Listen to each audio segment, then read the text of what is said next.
Welcome to the Extraordinary Women Show with Sharri Harmel, where we talk about topics relevant to women who are 50 plus and striving to create their own fabulous next chapters. Well, living in Paris has changed many things in my life, but first and foremost, living in Paris changed my relationship with food. The French have an entirely different relationship with food than the average American. We all know about French cooking and chefs like Julia Child who have introduced America to French cooking. Recently, there's been a Julia revival through a movie, a television series, which are both really fun. And that's totally wonderful. But those shows don't really explore how much food in France is a sacred and integral part of their culture. It all starts with where the food comes from. The French even have a word for it. It's called the terroir, and there is no comparable word in English. But it is roughly this combination of the landscape, the soil, and the weather on that particular piece of land. It's commonly mentioned in the world of wine. You hear it quite a bit. One side of a hill can have an entirely different terroir than the other side of the same hill, which affects the taste of the wine. But terroir matters in everything that is grown in the soil. Where a fruit or a vegetable has been grown, honestly, matters to every French person, and not just the French chefs, those Michelin chefs, because honestly, French people are serious, so serious about their own home cooking. And rarely, if ever, does a French person buy a frozen meal or call up a delivery company to, send over the whatever the current fast food of the day is. What matters to a French person is where has that food been? Where did it come from? Where was that potato several days before it showed up on your table? That, to a French person, they know that where that potato has been determines the flavor. And to a French person, flavor is of the utmost importance to whatever it is that you are preparing. Therefore, when you go to a French market, you will see that every fresh food item is labeled with signs that identify where it was grown. Now, traditional French people take it one step further, and they will not eat vegetables or any kind of ingredients that are not from France. It's interesting because to them, if it's not from France, that usually means it's out of season. And therefore, the taste is going to be compromised by some kind of transport. Now, when I shopped in the beginning in Paris, I would see that some of the vegetables came from Spain, as an example, or some of the warmer climates that were in the countries south of France. And I thought, well, that's not far in American terms, certainly not far. But I have since been reminded by my friend Poupie Cadol, who said to me at lunch one day, "No, Sharri, do not order the artichokes on the menu. They are out of season." I thought that was fascinating. Seasons matter to the French. And when something is in season, it is everything. Asparagus is a perfect example. The spring is when asparagus is in season. The white starts with the white and then the green. And I'm telling you, it's on everything when it's in season. It's on salads. It's a side dish. It's a cold soup. It's a hot soup. It can be an entree, which for the French, that's an appetizer, and anywhere else they can put it. Why, though, you might ask? Is there this obsession with food in France? Well, some of this cultural food obsession starts with the size and the climate of France. France is 1/5 the size of the United States, and it has a climate that easily grows an abundance of fruits and vegetables. Nothing has to travel very far. And with a wide variety of fruits and vegetables, that they could grow, that they grew for actually centuries, good cooking, good cuisine actually evolved. Also, France has distinct seasons. What I noticed is that the meals and the specials very closely resemble or reflect the season that we are currently in, the vegetable season, the fruit season. America, in contrast, as we all know, is a huge country, and therefore shipping from one coast to another takes a long time. Plus, we have quite a varied climate in America. Some parts of America are very cold in the winter, some parts are very dry, some parts are very wet with limited sun. Real variety. Now, as a child in the Midwest, as an example, I remember when my grandparents went to Florida in the winter, and they would bring back this treat of a whole big bag of fresh oranges. It was unheard of. Probably sounds strange to any of you who are under probably the age of 40, but truly, it was unheard of. You didn't see fresh oranges at the grocery store. The winter veggie display in grocery stores in those days consisted of some squash and maybe some potatoes that were left over from the fall. Even in the summer, it was meager, let me tell you. Iceberg lettuce was the only kind of lettuce, and typically it was closer to the color white than it was to green. And I had no idea as a child what a pistachio was, let alone what it tasted like. The American cuisine really was only upgraded when quick food transportation became available. Then at the same time, we introduced commercialization or irrigation, which required huge investments, which meant now suddenly companies were involved in farming because of the kinds of financial investments that were needed. And once this commercialization of food and this quick transportation of food evolved, this allowed places like California as an example, which when we all think of California, we think of Hollywood or LA or San Francisco or the technology industry, whatever that might be. We don't think about the fact that California is an incredibly agricultural state. California actually produces 30% of the vegetables in America and 75% of all of the fruits and nuts in the United States. Crazy, I know. But California is a long way from most parts of America.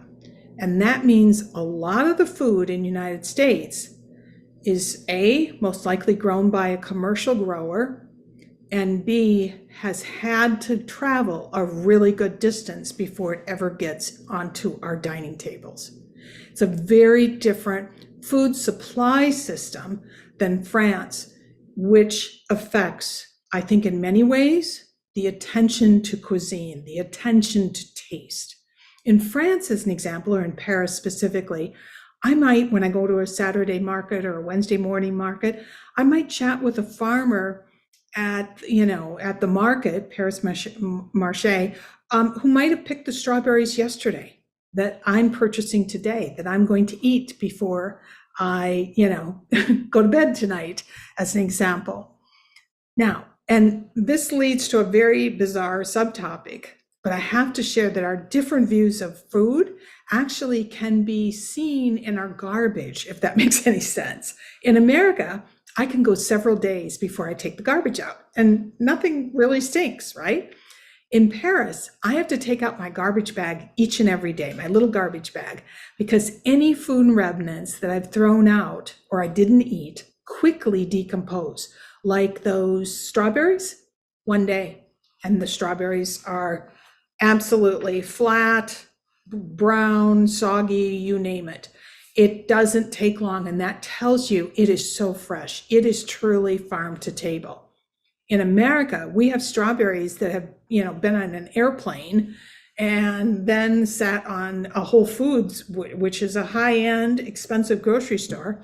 It sat in a Whole Foods, aisle for quite a while. And so I found that really fascinating and interesting in terms of how it reflects how we treat our food before we actually put it in our mouths. So it's much easier to be assured of excellent food ingredients when I'm in Paris than when I'm in Boston. But living in Paris, and that's what this particular podcast is all about, has really made me choosier. It's shifted the way I look at food and how I purchase food in America, as well as how I cook. I've learned, for example, that when something is off season, when it's not the time of year when that particular fruit or vegetable is harvested, frozen veggies and frozen fruits actually will have much more taste than fresh. Sounds crazy, but knowing those seasons is super important. For example, I've learned that if I want to make broccoli soup when I'm in Boston, anytime other than, say, the middle of summer where the local farmers might produce broccoli, it's better to go and get frozen broccoli because they freeze it, they harvest it at the right time, and they freeze it right in that moment, rather than having it be transported or overgrown in some area. And you'll see this because it's very strange. In the last number of years, I have noticed, I'm using broccoli as an example, that even at Whole Foods, it looks very green on the outside, but as soon as you take it home and you start to cut into the broccoli, say you're going to do broccoli florets and do some type of a roasting, you will notice that everything underneath that top is yellow and dry. And consequently, there's no flavor. So I want you to do what I did, which is to start to research where our different ingredients grow, what is the season? What is the season that, that particular type of food is harvested? For example, I love artichokes, absolutely love artichokes. A lot of them come from California. But I've also learned that Massachusetts produces artichokes, but only in the month of August. So I am starting to plan for trying out an abundance of artichoke recipes in August.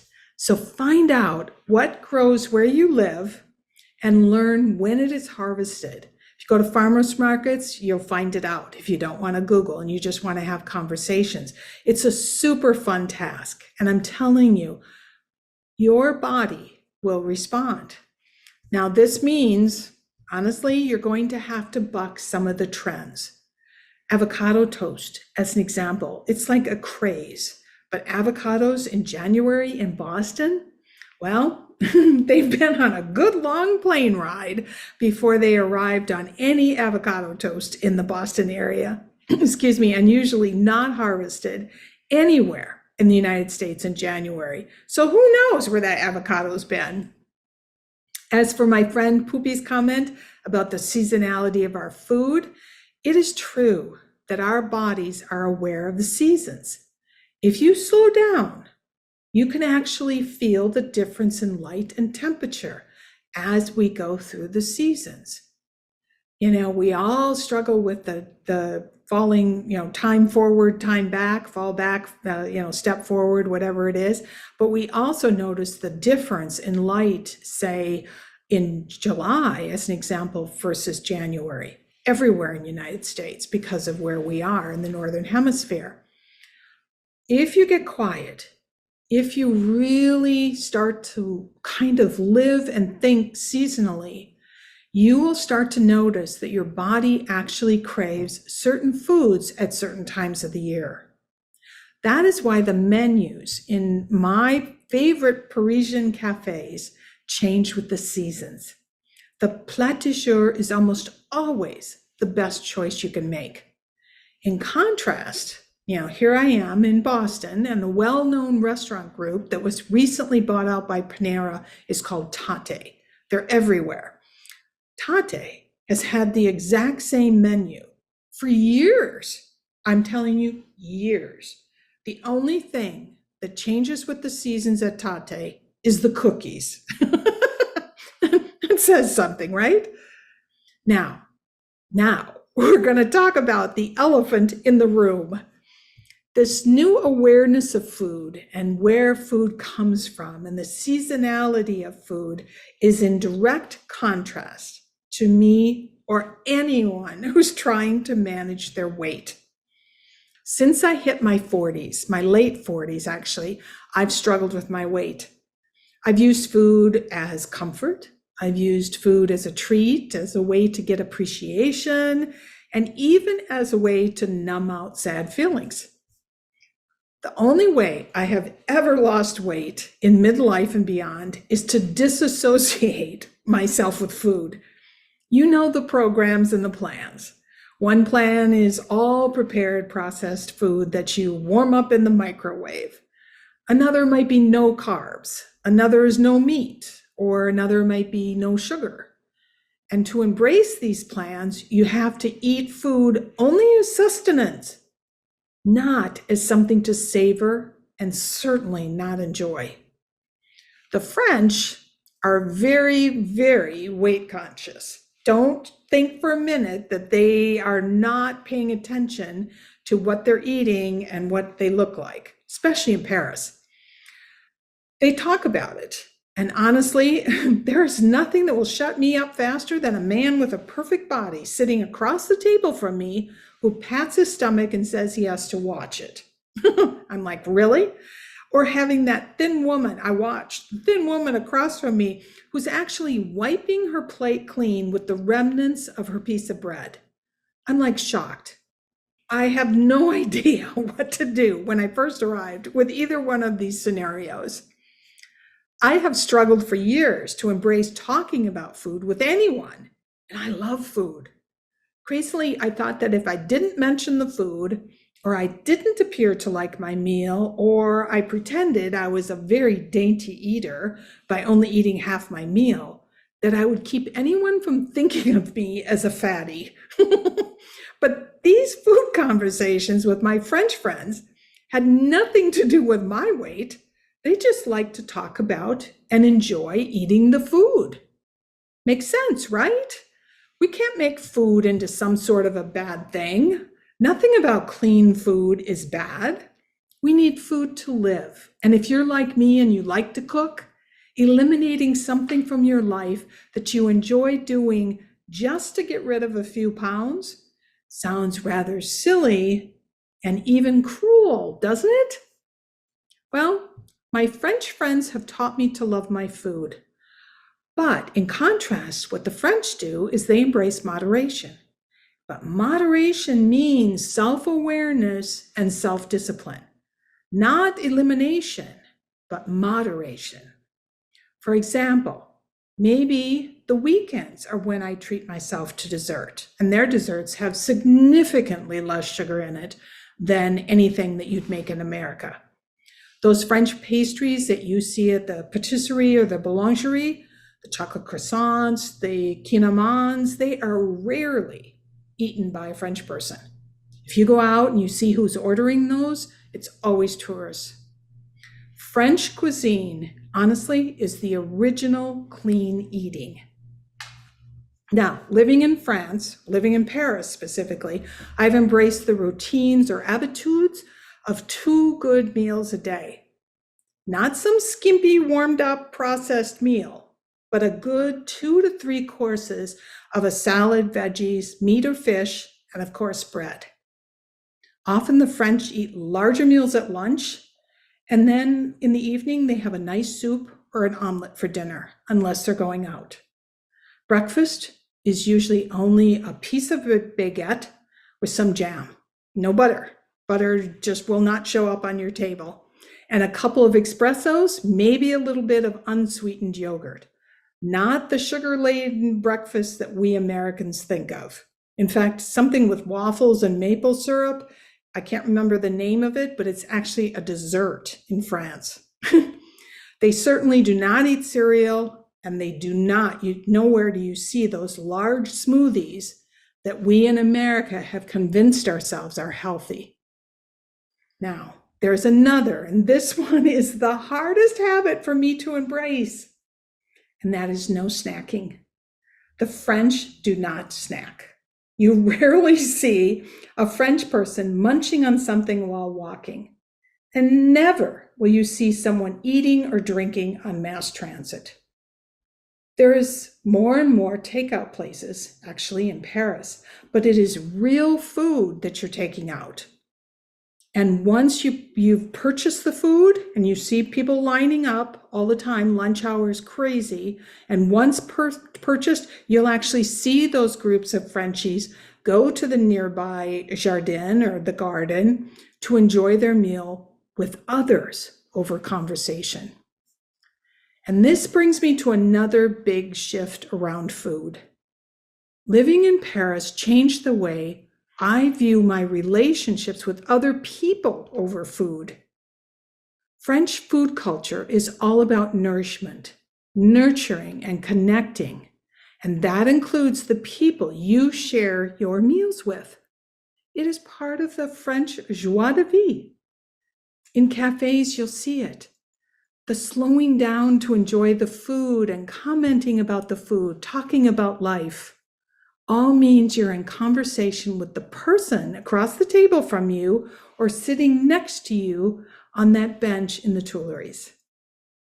Until recently, eating at your desk in your office was actually banned in France.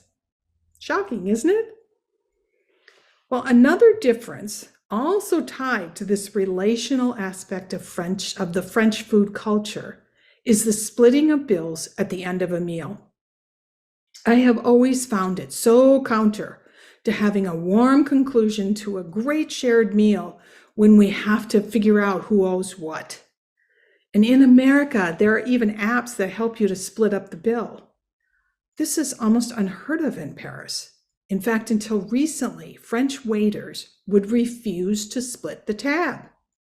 So what do the French do? One person pays. When I invite someone to lunch or out for dinner, I'll pay. And the understanding is that the next time we go out for a meal, you'll pay. That relationship assumes that we have an ongoing relationship, right? And I have found that it all works out over time. Maybe not to the penny, but sharing a meal with someone is more than merely a financial exchange. Then there is opening your home up to good friends. In Paris, I learned that inviting someone into my home, even for nibbles and a glass of champagne, is considered a gateway to a deeper friendship. France is a relational culture. And most of the time, that involves food.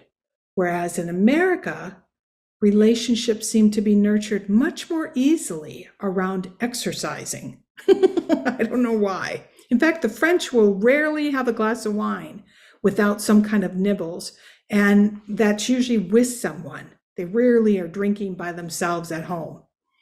It took me a while, I have to say, confidence. It took me a while to have the confidence to invite anyone into my home when I was living while I was living in Paris, during the time I still do, but when I live in Paris, I thought I really had to be perfect. I had to have the perfect apartment. I had to have the perfect wine. I had to be mimic the perfect French person. I had to have the perfect nibbles before I could invite anyone in. Not so. It's the thought that counts in France.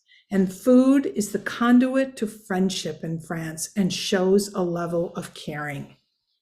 When I returned to Boston, I have to honestly say, I always struggle with the switch. I keep asking people to meet for lunch or dinner, and I get nowhere, even at my age. Whereas if I ask someone to go for a walk or a bike ride, I have a much better chance of getting a yes. Yet, and I find this so shocking, loneliness is at a crisis point in America.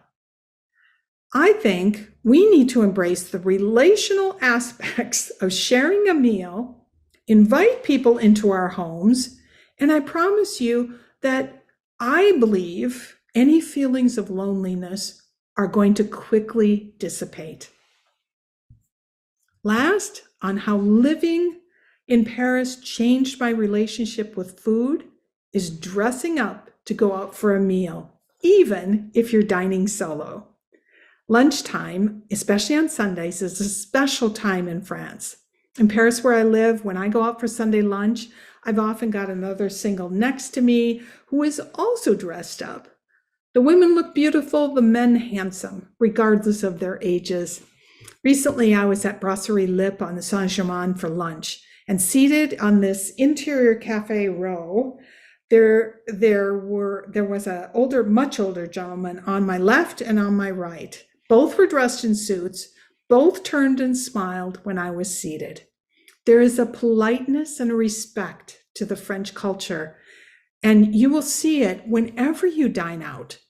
You respect, by dressing up, you actually respect the establishment, the people around you, and the celebration of your meal. You greet each other, yet you respect the privacy of each other. Now, this might feel strange when you try it on in America or wherever it is that you live, but I'm telling you, you will have a fabulous time when you dress to dine. So regardless of your weight, your age, your partnership status, or where you live, change up your relationship with food as though you live in Paris. I want to thank you for tuning in, and I hope your relationship with food also shifts a bit, and you maybe embrace a little bit of what I have shared, and because of my experience living in France. And don't forget to subscribe to the Extraordinary Women Show. This is where we talk about topics that are relevant to women who are 50 plus and striving to create their own fabulous next chapters. This is a podcast that's both in audio form and on whatever platform you choose to listen, but it's also as a video over on YouTube. So follow, do comment, because I love to hear your thoughts. And remember, extraordinary women make their next chapter dreams come true. A bientôt.